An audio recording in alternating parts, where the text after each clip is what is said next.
Nós vamos mergulhar agora na palavra de Deus. Eu peço que você abra a sua Bíblia no livro de Gênesis, primeiro livro da Bíblia, livro de Gênesis, no capítulo 14, a partir do versículo 18. Gênesis capítulo 14, a partir do versículo 18.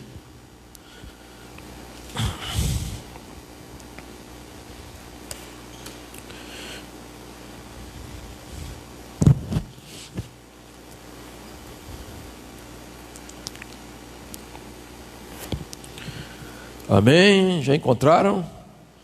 Vamos ler a palavra de Deus. Melquisedeque, rei de Salém, trouxe pão e vinho. Era sacerdote do Deus Altíssimo. Abençoou ele Abrão e disse: Bendito seja Abrão pelo Deus Altíssimo, que possui os céus e a terra. E bendito seja o Deus Altíssimo, que entregou os teus adversários nas tuas mãos. E de tudo lhe deu a Abrão o dízimo, até o versículo 20. Essa é uma história que todos vocês conhecem.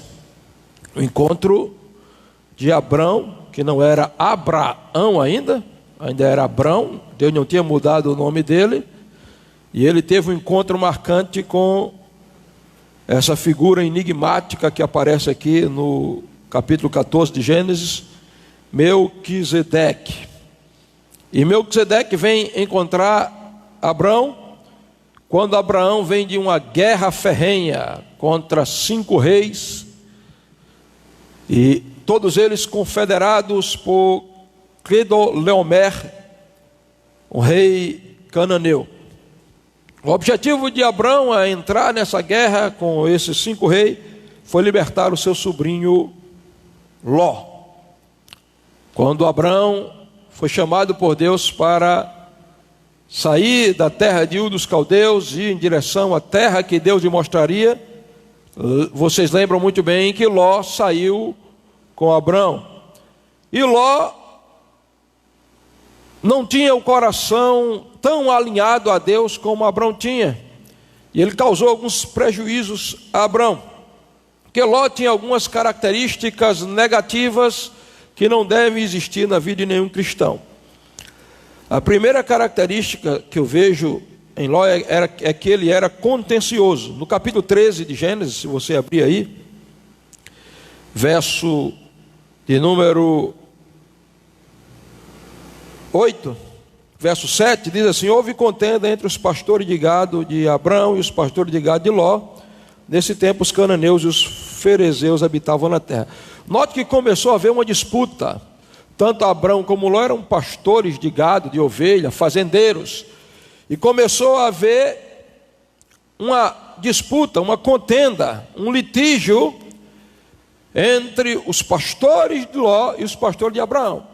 Contenda entre pastor de Ló e pastor de Abraão, tudo bem, se resolve facilmente. Tanto Ló quanto Abraão falam com seus pastores e a situação está resolvida. Só que nós vamos descobrir que Abraão trouxe esse litígio entre empregados para o lado pessoal. Veja que no versículo 7, a Bíblia vai dizer que houve contenda entre os pastores de Ló e os pastores de Abrão. Mas no versículo 8, Abraão diz assim: disse Abrão a Ló: não haja contenda entre mim e ti, entre os teus pastores e os meus pastores, porque somos parentes chegados.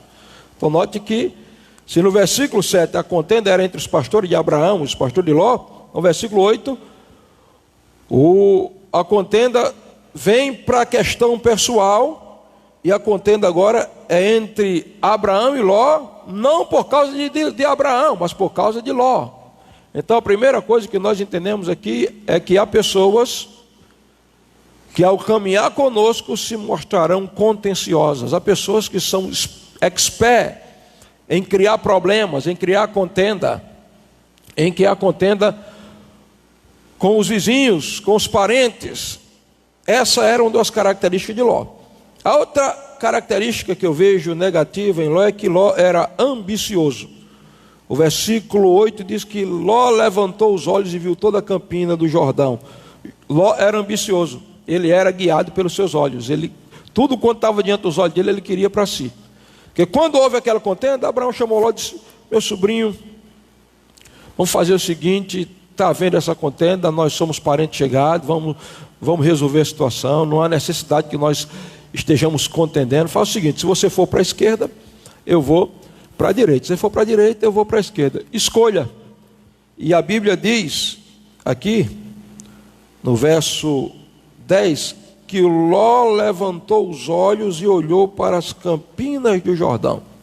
Ló poderia ter dito: tio, é o seguinte, o senhor é mais velho que eu, o senhor escolhe. Mas Ló era guiado pelos olhos. Há pessoas que são ambiciosas. A ambição tem sido algo doentio na vida de alguns. Por ambição se mata, por ambição se morre, por ambição se negocia princípios, por ambição se faz infernos. A terceira característica negativa que eu vejo em Ló é que Ló era audacioso, ou seja, atrevido, afoito. A Bíblia diz que Ló, depois que olhou para as campinas do Jordão, ele foi armando as suas tendas para o lado de Sodoma. E ele foi armando as suas tendas, e foi armando as suas tendas, e foi armando as suas tendas, até ele entrar na cidade depauperada pelo pecado, a cidade de Sodoma. E aí vem o prejuízo. Por quê? Porque agora, envolvido com os sodomitas, Ló é preso na guerra de 5 reis contra os reis de Sodoma e de Gomorra. Agora, a virtude distintiva em Abraão é que Abraão não se preocupou com a contenciosidade de Ló, com a ambição de Ló, nem com a afoitice, a audácia, o atrevimento de Ló. Todas essas características negativas em Ló não mexeram com o caráter de Abraão, porque caráter é inegociável. E Abraão vai em direção àqueles 5 reis, lutar contra eles para resgatar o seu sobrinho Ló. E o texto diz que Abraão foi para libertar, porque Abraão é um protótipo do homem que anda uma vida de fé e em comunhão com Deus. Abraão, a Bíblia diz que é o primeiro crente. Abraão é o padrão para nossas vidas espirituais. E Abraão, além de ser patriarca, de ser homem de fé, Abraão foi libertador. Abraão é padrão para a igreja. A igreja precisa entender que nós não estamos aqui nessa terra simplesmente para estar nos cultos no domingo, aplaudindo, celebrando. Tudo isso é muito importante, tudo isso é tremendo, mas nós temos uma missão: libertar aqueles que estão presos nas garras do pecado. Agora, o interessante, queridos, é que Abraão vai libertar a Ló com um grupo de 318 homens que ele treinou na sua casa, que não eram guerreiros experientes como aqueles 5 reis. Eram 318 treinados pelo próprio Abraão. Então a igreja tem que ser uma agência de treinamento de soldados para estar enganjados nas batalhas espirituais pelo avanço do reino de Deus. Nós somos chamados aqui para estar na igreja sendo treinados. Somos chamados para treinar. É por isso que essa igreja tem um projeto de discipulado fundamentado em 4 pilares: ganhar, consolidar, treinar e enviar. E Abraão restitui tudo quanto Ló tinha perdido. Então Abraão foi para libertar com o povo que ele tinha treinado. Deus deu graça a Abraão, deu vitória. Abraão restitui o que Ló tinha perdido. Abraão agora persegue os inimigos de Ló, dos reis de Sodoma e Gomorra, que entraram também, foram abençoados pela vida de Abraão. E agora, quando Abraão está voltando da guerra, aí aparece aí esse personagem que se fala muito, se especula muito, mas ninguém sabe quem é. O nome dele era Melquisedeque. Então a Bíblia diz que Abraão está vindo da guerra. Quem vem da guerra vem cansado. Quem vem da guerra vem ferido. Quem vem da guerra vem precisando ser revigorado. E a Bíblia diz que lá vem Abraão com seus 318 homens, com seu sobrinho Ló, a família de Ló. E certamente Abraão vem cansado da guerra, vem estressado da guerra, vem exausto da guerra. E a Bíblia diz que quando Abraão está vindo da guerra, de repente aparece Melquisedeque. Ele diz a Bíblia que ele traz duas coisas: pão e vinho para Abraão. E nós vamos entender hoje o significado espiritual e profético desses elementos, pão e vinho. Mas a pergunta que fica no ar é: quem seria esse Melquisedeque? Que aparece de repente, ele vai aparecer só aqui em Gênesis, e depois ele vai ser citado no Salmo 110, vai ser citado em Hebreus capítulo 5 e Hebreus capítulo 7, e ninguém nunca mais ouve falar em Melquisedeque.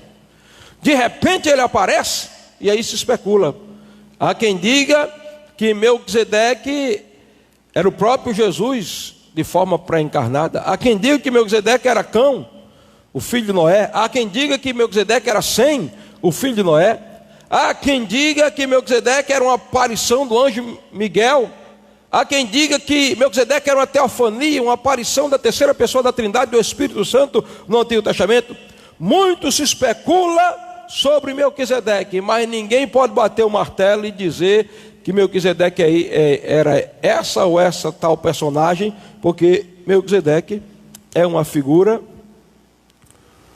um tanto oculta. É uma figura um tanto esquisita, ele aparece de repente. Há quem diga que Melquisedeque não era nem um nome de uma pessoa, era uma linhagem de sacerdotes. Mas eu não vou dizer o que a Bíblia não diz, eu vou dizer o que a Bíblia diz. E a Bíblia diz que Melquisedeque era um tipo de Cristo, ou seja, uma figura profética, tipológica, algum personagem verdadeiro do Antigo Testamento, que apontava para o Filho de Deus. Porque a Bíblia diz que Melquisedeque não tinha registro de nascimento, nem de começo, nem de dia. Não é que ele nunca tinha nascido, não é que ele nunca tenha morrido, mas o escritor hebreu diz que Melquisedeque não tinha genealogia, sem início e sem fim de dias, feito semelhante ao Filho de Deus, permanece sacerdote para sempre. Então Melquisedeque está imortalizado nas páginas da Bíblia. Quem é esse Melquisedeque? Um tipo de Cristo. Melquisedeque é a junção de duas palavras: Melk, que quer dizer rei, Zedeque, que quer dizer justiça. Melquisedeque quer dizer rei de justiça. E ele era sacerdote do Deus Altíssimo, rei de Salém, um nome antigo para Jerusalém. Então, como tipo de Cristo, Melquisedeque era primeiro rei, segundo ele era juiz, e terceiro ele era sacerdote. Ele tinha essas três características que Cristo tem. Em outras palavras, mesmo que não fosse Cristo pré-encarnado, mas quem aparece para Abraão no meio daquela guerra, quando ele vem daquela batalha, é alguém que representa Cristo, aquele que é rei, aquele que é sacerdote e aquele que é juiz. Nós encontramos muitos homens de peso na Bíblia, ícones da fé, heróis da fé, mas nós não encontramos nenhum deles que tem essas três características. Nós encontramos Davi, que foi rei, mas não foi juiz. Nós encontramos Salomão, que foi juiz e foi rei, foi juiz, mas não foi sacerdote. Nós encontramos Samuel, que foi juiz e foi sacerdote, mas não foi rei. O único personagem que é rei, sacerdote e juiz na Bíblia é Melquisedeque. Sabe por quê? Porque ele é um tipo de Cristo que foi rei, sacerdote e juiz. Cristo foi e Cristo é rei.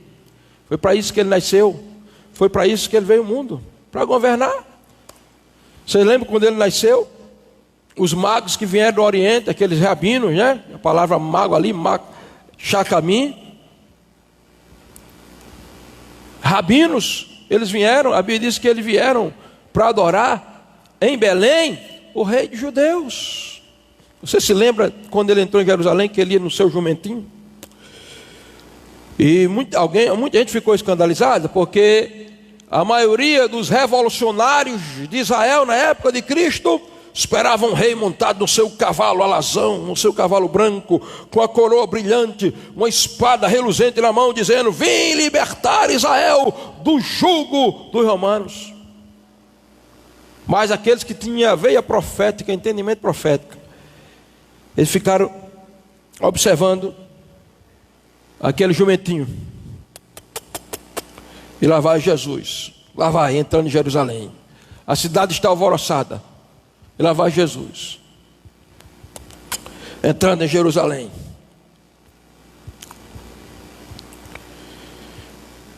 E todo mundo está espantado, e as crianças estão gritando: hosana ao rei que vem em nome do Senhor.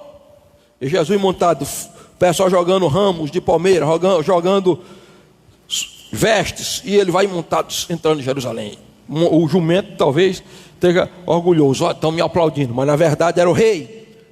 E alguém pergunta, diz: quem é aquele? Alguém: não, profeta de Nazaré, não, Jesus de Galiléia. Outro diz: é o rei que vem, bendito é o rei que vem em nome do Senhor. E Jesus montando o jumentinho. E muita gente não valorizou, porque muitos daqueles que cantavam hosana depois estavam cantando: crucificam. Porque para alguns Jesus foi uma decepção. Ele não veio pregando um discurso de um reino humano, de um reino político.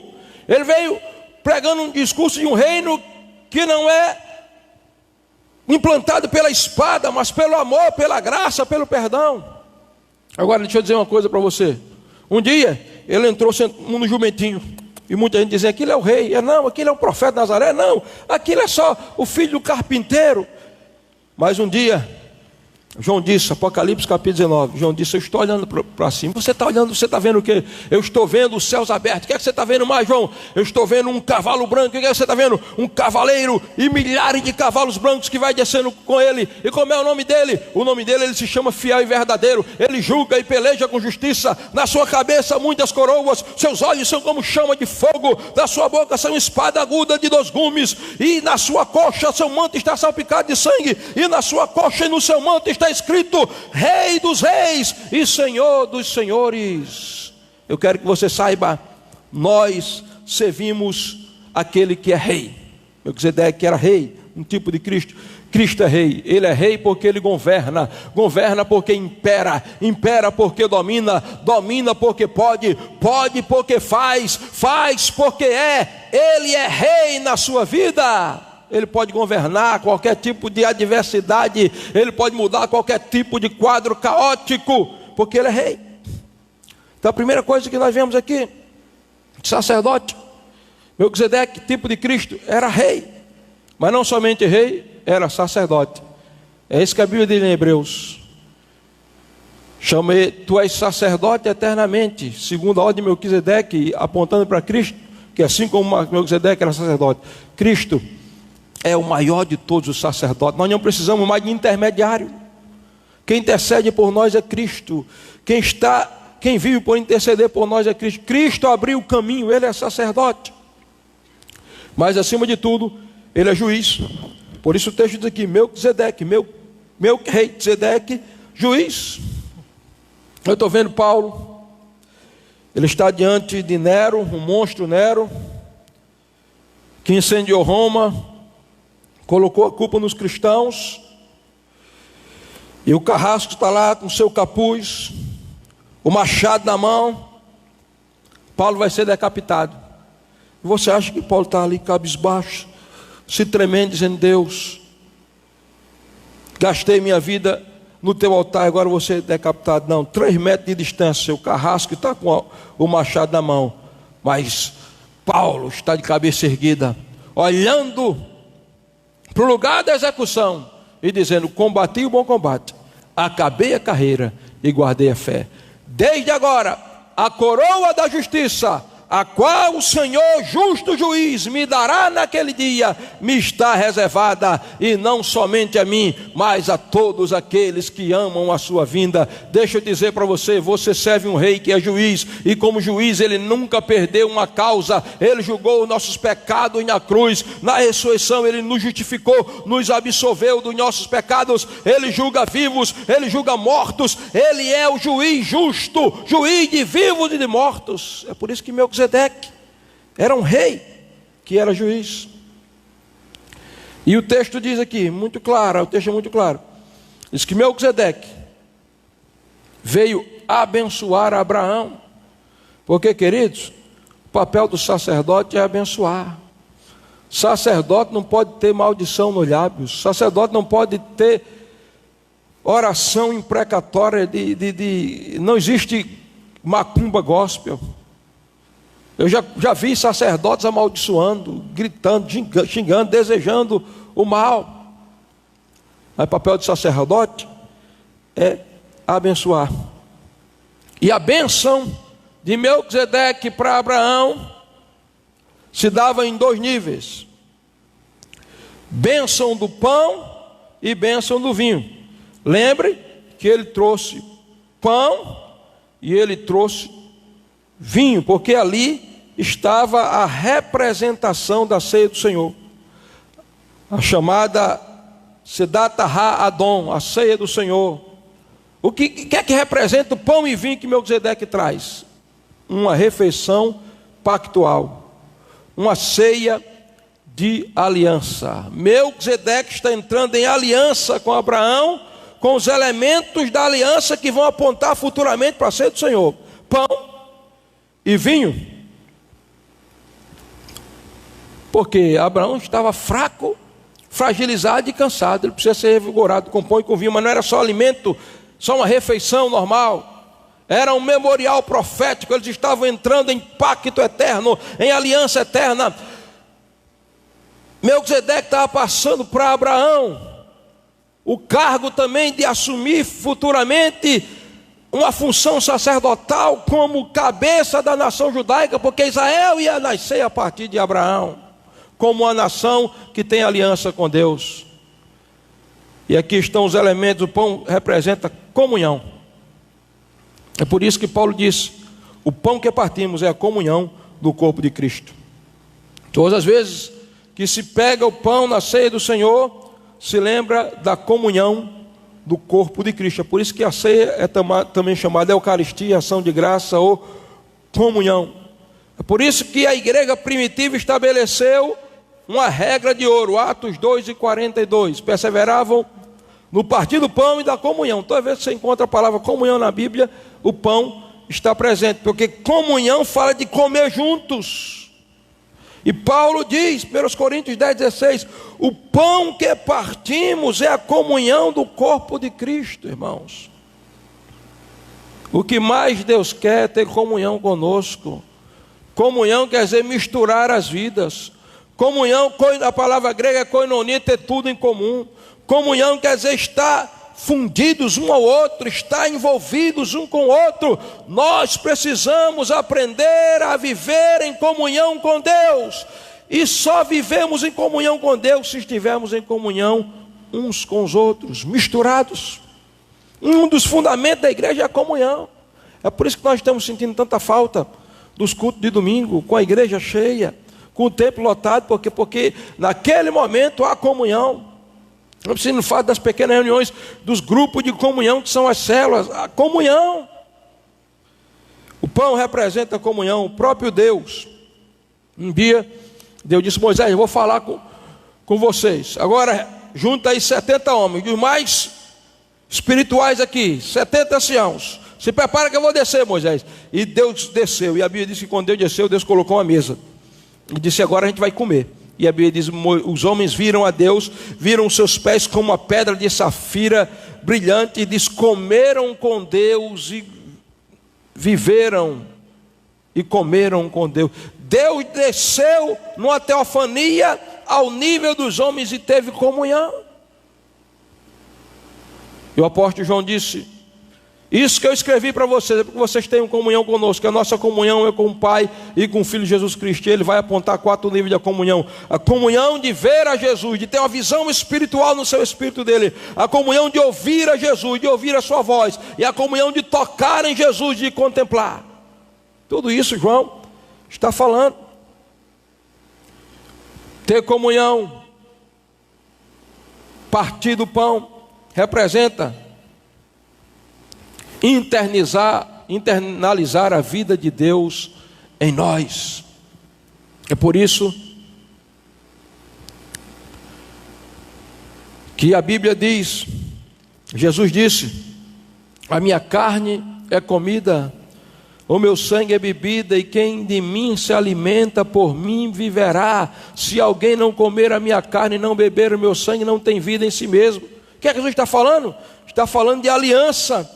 Está falando, assim como você precisa de feijão, arroz, macarrão, carne, frango para você sobreviver espiritualmente, Jesus está dizendo: você precisa ter comunhão comigo, você precisa respirar a minha vida, viver a minha vida, se envolver com a minha vida. Eu e você precisam estar juntos como um só, para que você tenha vida espiritual em si mesmo. Então, quando eu oro, eu tenho comunhão; quando eu jejuo, eu tenho comunhão; quando eu adoro, eu tenho comunhão; quando eu leio a Bíblia, eu tenho comunhão; quando eu amo o irmão, eu tenho comunhão; quando eu me junto em adoração na igreja, eu tenho comunhão. A comunhão do pão, a comunhão do corpo de Cristo. Paulo disse: mesmo sendo muitos, nós somos um, porque participamos de um único pão. Nós somos o corpo de Cristo. É isso que a ceia representa. Agora, comunhão do pão, a bênção da comunhão do pão, mais a bênção da comunhão do vinho. Paulo diz: o cálice de bênção que nós abençoamos é a comunhão do sangue de Cristo. Se o pão é a comunhão do corpo, um envolvimento com a igreja, o vinho é a comunhão do sangue, um envolvimento com a vida de Deus que está em Cristo Jesus. É a vida de Deus que tem que correr espiritualmente nas minhas veias, na minha corrente sanguínea. E foi exatamente numa mesa de comunhão, no último jantar de Páscoa, que Jesus pegou o cálice e falou que a comunhão do cálice representa a nossa redenção. Quando ele se levantou o cálice e disse: esse cálice é o cálice da nova aliança no meu sangue. Eu entro agora num pacto com vocês. É como, parece que a gente vê a retratação: Abraão, Melquisedeque, pão e vinho. Cristo, o sumo sacerdote dos bens futuros, os discípulos, pão e vinho. Representação da comunhão que nos redime. Veja, Melquisedeque, tipo de Cristo, traz pão e vinho, e ele abençoa Abraão e libera uma bênção dizendo: bendito seja Abraão pelo Deus Altíssimo que possuiu os céus e a terra. Então, eu quero que você entenda uma coisa nessa noite: é que sacerdote foi chamado para abençoar.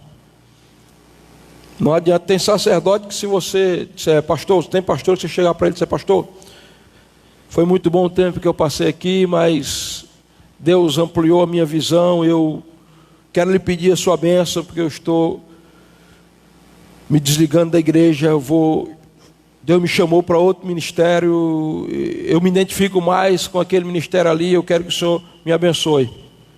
Ao invés de ele colocar a mão na sua cabeça, lhe abençoar, ele dizer: vai na bênção, ele vai amaldiçoar você, sua primeira geração, sua segunda geração, sua terceira geração e milhares de gerações. Mas não foi para isso que Cristo chamou sacerdote. Cristo chamou sacerdote para abençoar. É por isso que Abraão recebeu a bênção de Melquisedeque, porque ele era sacerdote do Deus Altíssimo. Por que Abraão foi abençoado por Melquisedeque? Por que Melquisedeque abençoou Abraão? Primeiro, porque Deus é um Deus abençoador. Deus não ama amaldiçoar ninguém. Deus não deu ordem para amaldiçoar ninguém. Deu ordem para abençoar.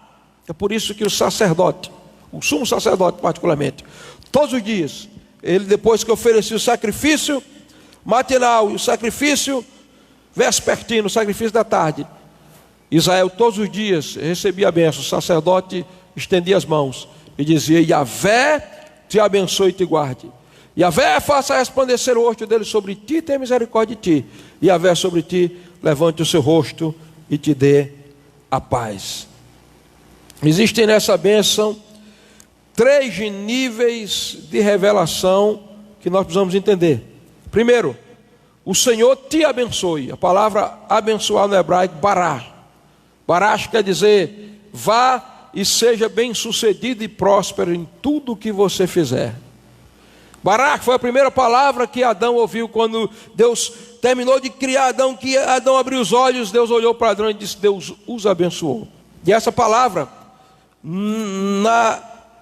o sentido original dessa palavra, abençoar, o Senhor te abençoe, significa o seguinte: o Senhor se ajoelhe e abre os braços diante de você, como um pai que abre os braços para abraçar um filho. O Senhor te abençoe e te presenteie, te dê presentes, te abrace como um pai abraça o seu filho. Você já se sentiu abraçado por Deus? Você já se lançou nos braços de Deus? Você já correu para os braços de Deus, como um filho corre para os braços de um pai que se ajoelha e abre os braços para abençoar?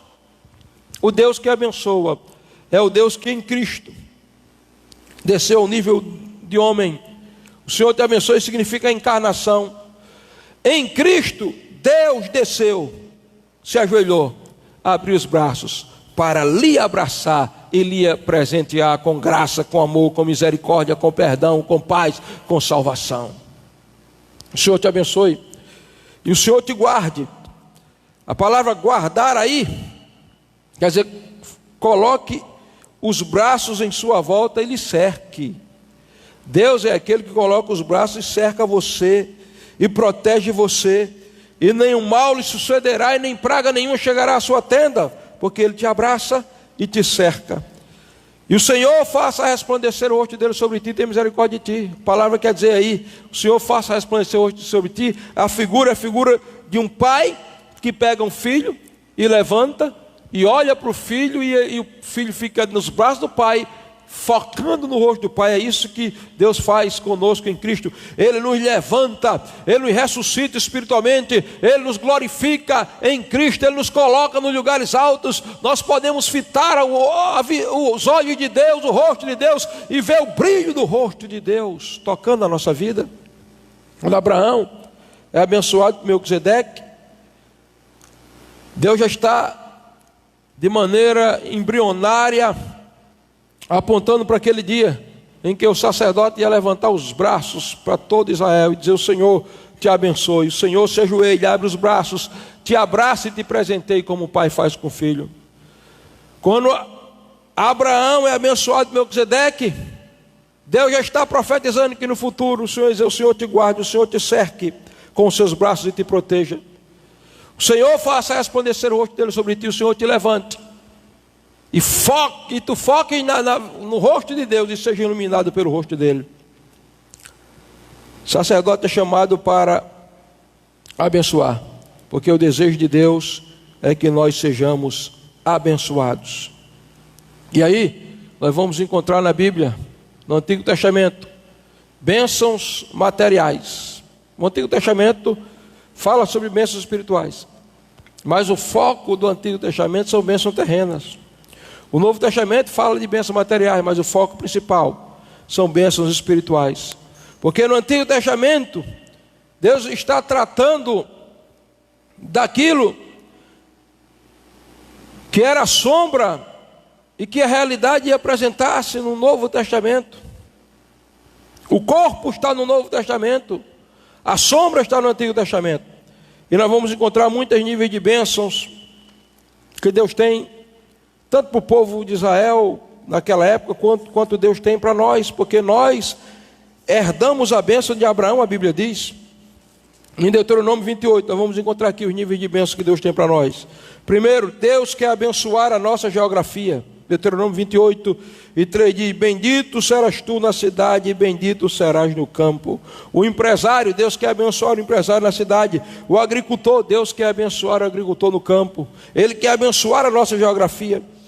Ele quer abençoar nossos filhos. Bendito o fruto do teu ventre. Famílias abençoadas, filhos saudáveis, filhos que honram os pais, filhos que são como planta de oliveira, a bênção de Deus. O Senhor quer abençoar o nosso trabalho. Bendito o teu cesto, que até os animais do povo de Deus está aqui. Bendito o fruto do teu ventre, e bendito o fruto dos teus animais. Até o cachorro do crente é para ser abençoado. É por isso que tem um tempo desse, tinha um vídeo aí, o cara colocando na internet, o cara ensinando os cachorros a orar da refeição. O cara colocava comida lá, orava, e o cachorro só ia comer quando dissesse amém, porque o texto está dizendo aqui que Deus vai abençoar os teus animais. Bendito teu seja o teu trabalho. Bênção permanente, verso 6, bendito serás ao entrares e bendito ao sair. Entrou, bênção. Saiu, bênção. O Senhor determinará que a bênção esteja nos teus celeiros, em tudo o que colocares a mão, e te abençoará na terra que te dá o Senhor teu Deus. Teus empreendimentos serão abençoados. Versículo 12: o Senhor abrirá o seu bom tesouro, o céu, para te dar chuva, céus abertos, chuva de bênção. É aquele antigo hino da harpa. Deus prometeu com certeza, chuvas de bênção nos dá. Ele nos dá fortaleza e ricas bênçãos sem par. Chuvas de graça, chuvas pedimos, Senhor. Manda-nos chuvas constantes, chuvas do Consolador. O Senhor te fará ter êxito em tudo quanto você for e tiver. O texto diz: o Senhor te porá por cabeça e não por cauda. Tudo isso quando você entrar em aliança e obedecer os mandamentos do Senhor. Agora, isso são bênçãos materiais que Deus tem para nós, mas há um nível de bênção maior. Está em Efésios, no capítulo 1. Bendito o Deus e Pai de nosso Senhor Jesus Cristo, que tem nos abençoado. Note que não é que nos abençoará. Ninguém aqui precisa de bênção nenhuma, nem correr atrás delas, porque bendito Deus e Pai de nosso Senhor Jesus Cristo, que nos abençoou na cruz e na ressurreição. Todo o nível de bênção espiritual que você possa imaginar já foi conquistada. Nos abençoou, elas estão aí nas regiões celestiais. O que eu e você precisamos fazer é entrar lá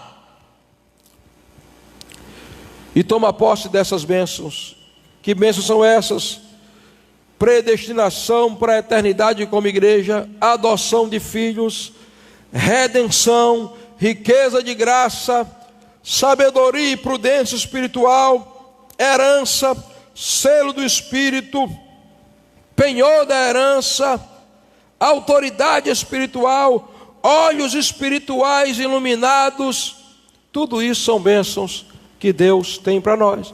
É por isso que quando Abraão se ajoelha, Melquisedeque, porque a Bíblia diz que o maior abençoa o menor, impõe as mãos sobre Abraão, está abençoando Abraão, depois que eles selam aquela aliança com o pão e com o vinho, que são representações aqui da ceia do Senhor. E o que é que Abraão faz? Que nós falamos de Melquisedeque, é Abraão, pastor. Verso 20, última parte. Não vou ler o versículo todo. E Melquisedeque abençoou: bendito seja o Deus Altíssimo, que entregou os teus inimigos nas tuas mãos. E de tudo lhe deu a Abraão o dízimo. Veja o reconhecimento de Abraão. Aqui está em primeiro lugar a menção do dízimo. Porque tem gente que diz: não, o dízimo é só para o sacerdote levita, os filhos de Arão. O dízimo é só para o Antigo Testamento. Dízimo não tem nada a ver com a graça. O dízimo é a lei. Mas aqui a lei de Moisés não é estabelecida ainda. A lei que existe aqui é a lei da adoração, a lei sacerdotal. E o texto diz que, como forma de gratidão, de reconhecimento de que Melquisedeque era sacerdote do Deus Altíssimo, a Bíblia diz: Abraão lhe deu o dízimo de tudo. Então Abraão vinha com muita coisa, que ele tinha vencido 5 reis, e a lei da guerra é o seguinte: venceu o rei, toma os despojos. E Abraão, depois que se levanta daquela bênção, Abraão diz: menino, separa aí a 10ª parte do gado mais gordo, separa a 10ª parte. As ovelhas, as mais bonitas, separem a 10ª parte. Esses cavalos aí de guerra, separem a 10ª parte dos cavalos mais bonitos. Esse ouro e essa prata é a 10ª parte. Mas para que, senhor Abraão? Entrega tudo ao sacerdote do Deus Altíssimo, Melquisedeque. Ele não veio comprar bênção, bênção não se vende, mas eu reconheço que fui abençoado, e por isso ele me diz: Abraão de tudo lhe deu dízimo, porque dízimo e oferta fazem parte da adoração cristã. Se sacerdote tem pão, se sacerdote tem vinho, se sacerdote tem bênção, é justo, de acordo com a Bíblia, que sacerdote administre tanto oferta quanto dízimo, porque foi Paulo que ensinou isso, irmãos. Paulo começou a falar em 1 Coríntios capítulo 9 sobre os direitos do apóstolo e do líder, do que semeia a bênção de sementes espirituais, ter na sua vida, colher aquilo que semeia. E Paulo diz assim em 1 Coríntios capítulo 9: se nós vos semeamos bênçãos espirituais, é muito que colhemos as materiais. E aí Paulo vai mostrar algumas figuras do Antigo Testamento. Paulo usa o Antigo Testamento, e Paulo vai mostrar que o sacerdote, o pastor, ele é como um soldado na guerra, e o soldado na guerra tem que ser custeado a despesa, o alimento, a despesa que ele vai ter para ir para a guerra. Depois ele compara o líder espiritual, o sacerdote, como o pastor que cuida do rebanho. E ele diz: quem cuida do rebanho tem que usufruir do leite do rebanho. Depois ele vai usar a figura do boi. Ele diz, a Bíblia diz lá em Deuteronômio: não atarás a boca ao boi enquanto debulha, porque o boi estava lá puxando um tronco de madeira, ia passando por cima do trigo, e você não podia atar a boca ao boi enquanto ele está debulhando o trigo, puxando aquela madeira e quebrando e dribulhando o trigo, e ao mesmo tempo ele vai comer, porque seria uma injustiça. Enquanto o boi puxa aquele tronco debulhando o trigo, a boca dele está atada, ele não poder comer do trigo que ele debulha. Paulo usa isso como figura para o sacerdote, para o líder, para o pastor. Debulhar o trigo é fazer o que eu estou fazendo aqui para vocês, pegar esse texto de Melquisedeque, destrinchar, explicar para você que isso aqui custa oração, isso aqui custa lágrimas, isso aqui custa meditação, isso custa ler o texto, ler o texto, ler comentários sobre o texto, buscar de Deus aquilo que ele vai falar. E Paulo está dizendo: é uma injustiça. Enquanto o boi debulha o trigo, a boca dele está atada. E aí Paulo vai falar do sacerdote do altar. E Paulo diz: o sacerdote que ministra no altar deve se alimentar também do altar. E aí ele está citando Levítico capítulo 7, que diz que o peito e a coxa direita do animal oferecido pelo judeu no altar de adoração era para o sacerdote. E ele termina no versículo 14 dizendo: assim ordenou também o Senhor que os que pregam o evangelho vivam do evangelho. Essa é a razão pela qual, quando Abraão se levanta de menino, 10ª parte dos melhores novilhos separa para o sacerdote Melquisedeque. Menino, 10ª parte dos melhores cordeiros, o dízimo dos cordeiros separa para o sacerdote Melquisedeque. 10ª parte de todo o ouro e de toda a prata que vocês tiveram separa nas mãos do sacerdote. Porque quando o sacerdote recebe o dízimo e administra o dízimo, ele libera a bênção da prosperidade na sua vida, ele libera a bênção do devorador sendo repreendido nas suas finanças, ele libera a bênção do shalom, da paz de Deus entrando no seu lar e na vida da sua família. Tudo isso aqui faz parte da adoração. Pão e vinho, emblemas da ceia do Senhor, faz parte da adoração. Sacerdote abençoando, faz parte da adoração. Mas Abraão entregando dízimos a Melquisedeque faz parte da adoração também. Amém?